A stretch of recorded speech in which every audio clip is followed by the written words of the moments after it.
अस्सलाम वालेकुम दोस्तों, मैं हूं आपके साथ आयशा। आप ये शब्द देख रहे हैं, ये डीलिमिटेशन है। कहने के लिए इसका हिंदी मीनिंग परिसीमन होता है, लेकिन असल मायनों में डीलिमिटेशन बीजेपी को जिताने के लिए आया गया है। इस एक शब्द के ज़रिए बीजेपी उन क्षेत्रों में भी बेहतर प्रदर्शन कर पाती है जहां मुसलमानों की आबादी ज़्यादा है, और इसका सबसे ताज़ा एग्ज़ाम्पल हमारे सामने जम्मू कश्मीर के नतीजे हैं। आज मैं आपको ये बताऊंगी कि आखिर इस डीलिमिटेशन का फ़ायदा बीजेपी को क्यों और कैसे होता है। लेकिन आज सबसे पहले आप इस तस्वीर को देखिए।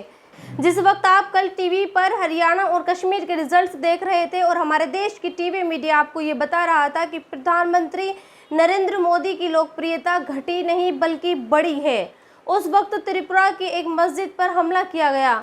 जिस तस्वीर को आप देख रहे हैं, ये उसी मस्जिद की तस्वीर है। सामान बिखर रहा है, खिड़की दरवाजे टूटे हुए हैं, कुरान समेत दूसरी इस्लामिक किताबें जलकर राख हो चुकी हैं।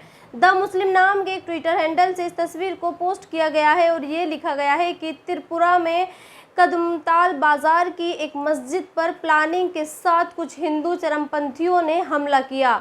और सिर्फ यही नहीं, बल्कि जिस वक्त आप टीवी पर बीजेपी के तमाम लीडर्स को जलेबी खाते हुए देख रहे थे, उस वक्त गाज़ियाबाद में एक मुस्लिम लड़के को पीटा जा रहा था।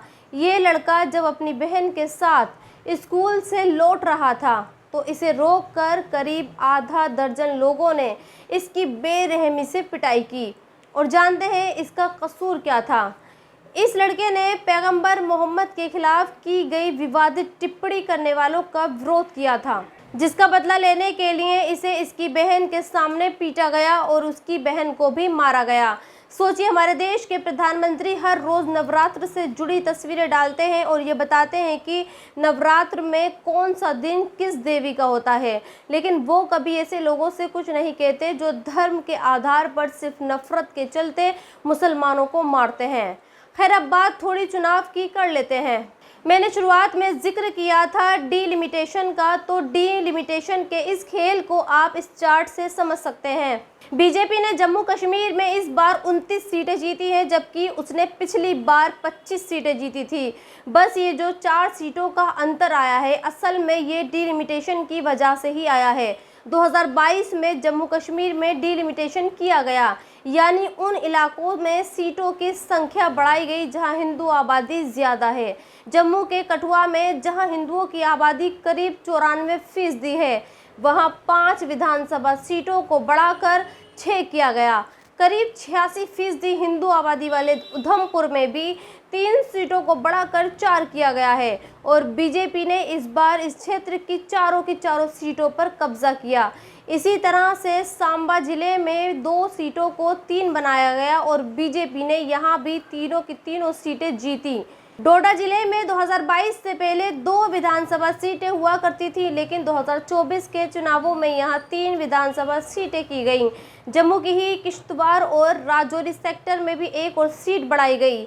इन जिलों में भी बीजेपी ने पिछले चुनावों के मुकाबले ज़्यादा सीटें जीती। कहने का मतलब यह है कि जम्मू कश्मीर में कश्मीर वाले हिस्से में जहां मुसलमानों की आबादी ज़्यादा है वहां सीटें घटाई गईं और जम्मू वहाँ जहां हिंदुओं की आबादी ज़्यादा है वहां सीटें बढ़ाई गईं।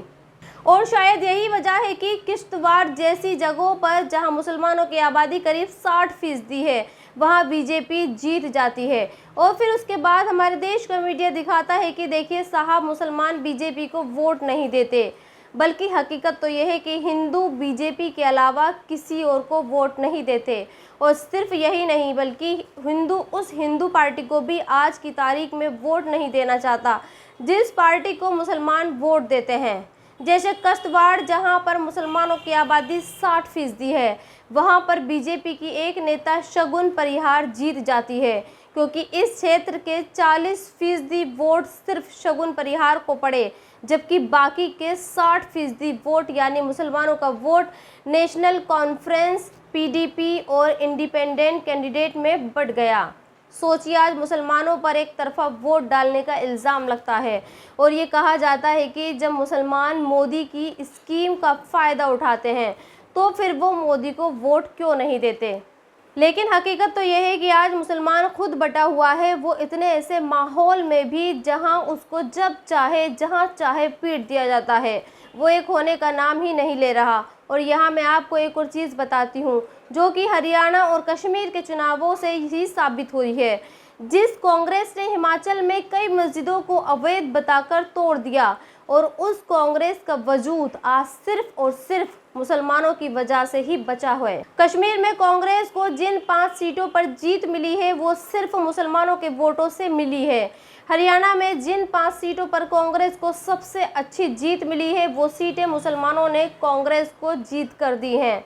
सोचिए, आज अगर मुसलमान कांग्रेस को वोट न दे तो कांग्रेस का वजूद ही खत्म हो जाएगा। लेकिन यही कांग्रेस मुसलमानों को माइनॉरिटी कहती है, यही कांग्रेस मुसलमानों की मस्जिदों पर बुलडोजर चलवा रही है। खैर, अब बात युद्ध की करते हैं। युद्ध से जुड़ी इस वक्त जो खबरें आ रही हैं वो ये है कि अमेरिका इजराइल से नाराज़ है, और उसकी नाराज़गी की वजह यह है कि इजराइल उसे ये नहीं बता रहा कि वो कब और कैसे ईरान पर अटैक करेगा और अपना बदला कैसे लेगा। यानी अगर इन खबरों में सच्चाई है तो यकीनन इजराइल ऐसा कोई प्लान कर रहा है जिससे वो ईरान से बदला ले सके। और हम सभी जानते हैं कि इजराइल ने ये धमकी दी है कि इस बार वो ईरान की न्यूक्लियर प्लांट पर हमला करेगा। इसके अलावा आज ही इजराइल ने लेबनान को भी धमकी दी है और ये कहा है कि लेबनान का भी वही हाल होगा जो गाजा का हुआ है। सोचिए, इजराइल गाजा में 40,000 से ज़्यादा लोग मार चुका है, तो क्या ये नेतन्याहू की इस धमकी के बाद ये मान लिया जाए कि लेबनान में भी इतने ही लोगों का नरसंहार होने वाला है? तो दोस्तों, आज की इस वीडियो में इतना ही। आप भी अपनी राय कमेंट्स बॉक्स में लिखकर मुझे ज़रूर बताएं, और अब तक आपने मेरे चैनल को सब्सक्राइब नहीं किया है तो प्लीज़ सब्सक्राइब ज़रूर कर दें। शुक्रिया।